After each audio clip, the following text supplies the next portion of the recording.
channel, April of Travel, at nandito na naman tayo sa Tagaytay. So kakain na naman tayo, but this time dinner dito sa may Cabecera. So sa tapat lang ito ng Wind Residences.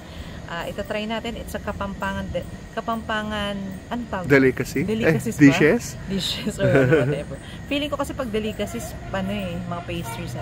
Anyway, Kapampangan food ito. So, titignan natin. So, guys, we're supposed to eat dun sa kinakainan namin na sikat na Sizzling. Kaya lang, sarado na pala, grabe. Ang ganda ng loob. Super. Kasi yung mga anak ko, ayan. Mega big. Mamaya punta tayo dun sa may alfresco. Yeah. First time namin dito, guys. So, tignan natin yung mga food. Nakita niyo view ng tayo. So, guys, nandito tayo sa Cabecera, just in front of Wind Residences and malapit din sa Summit. So, tignan natin yung kanilang menu. Kung ano yung mga ino-offer nila. Pero, Kapampangan food.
Actually, matagal na namin gustong pumunta rito para i-try kasi yung Cabecera is Kapampangan dishes at bilang Kapampangan, for sure alam natin na masarap ang pagkain dito. So, ang in-order natin ay pork barbecue daw ang gusto ng kambal, and then kami, ano to, yung chicken inasal, at of course, ito try natin ang kanila sinampalukang manok. So, sana masarap yung sinampalukang manok. Of course, ito try natin mamaya siguro kung masarap na pang himago sa bridal natin. But anyway, ayun. So, tignan natin kung ay, sige, okay lang kahit saan. Thank you. Anyway, so, antayin natin yung food. Mga nasa 15 to 20 minutes daw serving time. Pero, pwede ka naman mag-ikot-ikot dito dahil maganda yung kanilang venue or yung parang alfresco area nila. Pero as of the moment, dahil malamig nga ata at saka umuulan, ano? Medyo may konting drizzle. So, I guess kaya dito nila pinapunta yung mga tao muna sa indoor nila. So, mamaya, check natin ang food.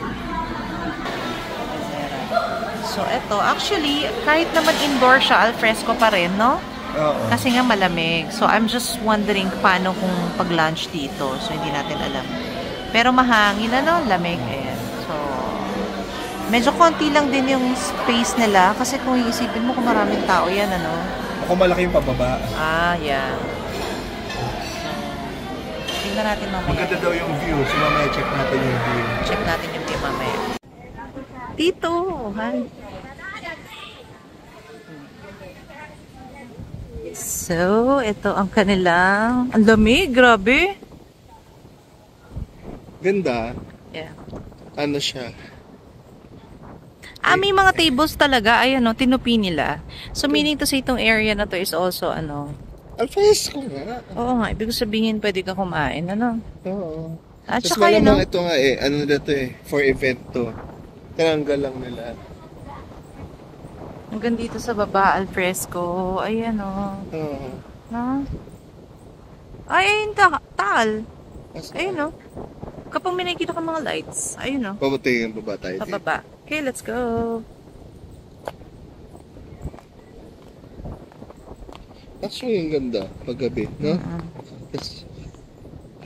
Kaano, no? Ayan na. Yung ano ngayon, presko pa din pala dito sa Tagaytay hanggang... Ano bang weather na ngayon? Hindi magkaano na eh. Mag-June na, that's why. Oh, this is the entire Taal area na view. Ganda. Kaya hindi mo na talaga makikita kasi nga puro ilaw na lang makikita mo. Teka, I'm gonna check. So ito, meron pa rin ditong kainan. Ang dami naman pala, no? Daming kainan area. Yan. Oh, nice. Oh, ganda. That's why nagpa-pick sila rito. Ang ganda, no? Tinan mo, Han. Yeah. Super nice.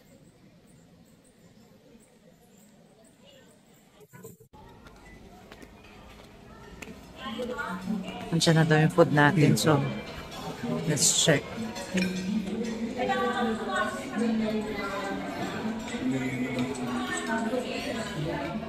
Ooh!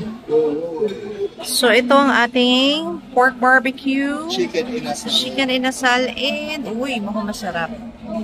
Ang sinigang, ay, sinampalok. Sinampalukang manok. Okay, let's eat. Dito na yung food. So, meron tayong sinampalukang manok. And then, chicken inasal and pork. Okay, so, mukhang masarap yung sinampalukang manok nila. Manok to, diba? Oo. Let's try. Mukhang mga tayo sa sabaw for everyone. By the color or by the looks of it.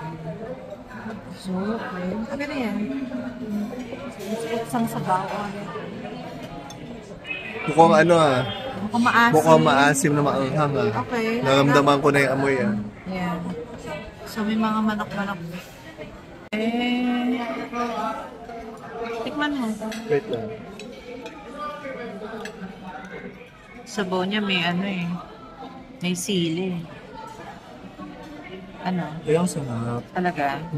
How asim is the maasim? Tama lang. Tapos Talaga? may konting kick ng spice. Talaga? Sarap. So guys, nag-try din tayo humingi ng bulalo soup para malaman natin kung ano lasa ng bulalo nila rito. So kasi masyado nang marami in-order namin for us. And yung bulalo na, mas masarap kasi na parang masarap yung maasim, talaga. Masarap daw. Ayan. Nilanta ka na niya. Really? So, antayin natin yung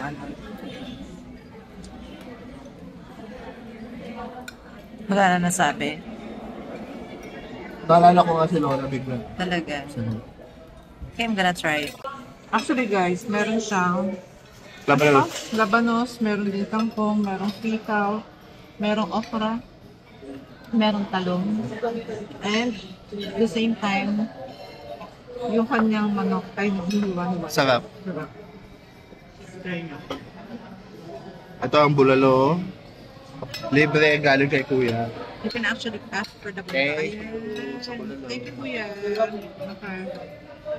So, we're gonna try it. Hindi pwede ka humingi ng bulalo soup. Ayun, Pero this one, itry nyo. Ay, super sarap na ito. Sinampalukang manok. So, ayan. May authentic. Kaya sobrang sarap. Authentic. Meron sinampalok ng sinatalok. Sinampalok. Oo. And okra. And ano to? Kangkong. And sitaw. And nalalasahan mo din yung kamatis. Sarap talaga. Sarap, masarap, masarap. Very good, very good. Try the chicken inasal. Yung face off namin, tikman namin mamaya. How's the Next, how's the BBQ? Sarap?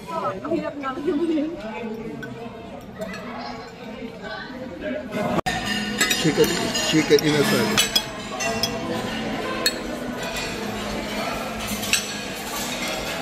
Ano?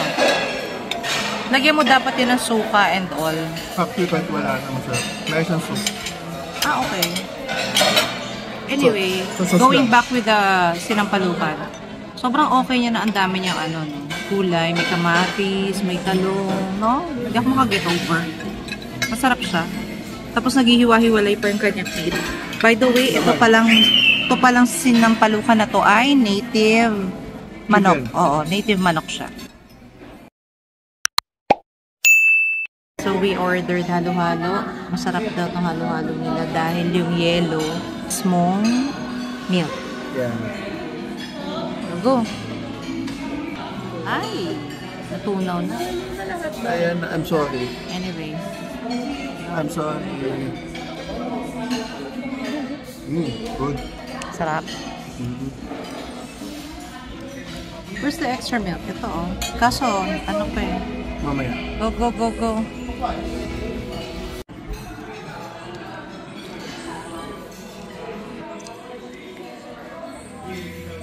Bukas pa tatapos ang liit na ano.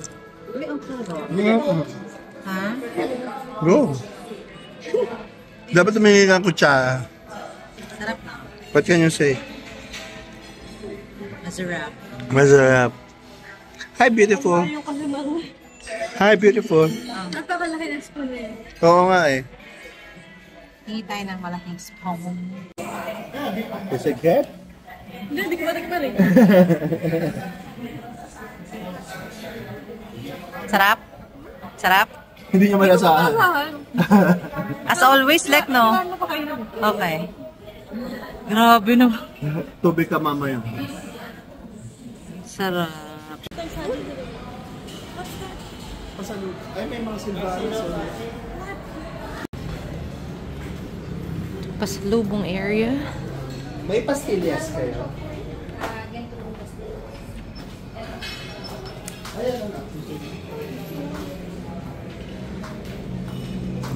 And can you buy this peanut brittle? Sige. Let's buy this. Isa lang. Pastillas ba? Akin na. Tikman niyo. Iba yan eh. Kukuha tayo sa bibili natin sa kainin niyo. Ha? Are you sure kakainin nyo yan ah? Kambala. Pastillas ayun, no? Hindi kasi gusto ng pastillas yung ano eh, de leche. Ayun, no?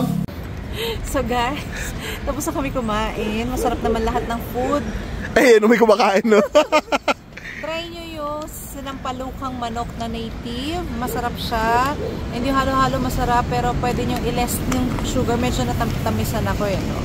Pero okay naman siya. And then, masarap din yung kanilang bulalo. Chicken inasal. Chicken inasal. Okay lang, okay lang. And then, The barbecue. Yan, naubos na yung pork barbecue. So, try nyo dito sa Cabecera, just in front of Wind Residences, along the highway lang ng Tagaytay na Subo Road. And malapit ito sa my Jerry's Grill Bits. And of course, the pastillas. So, nakabili na ng pastillas sa pasalubong. So, that's it guys. Thank you for watching. And please don't forget to like and subscribe to our channel. And Hit that notification bell for more details. Bye! Bye-bye.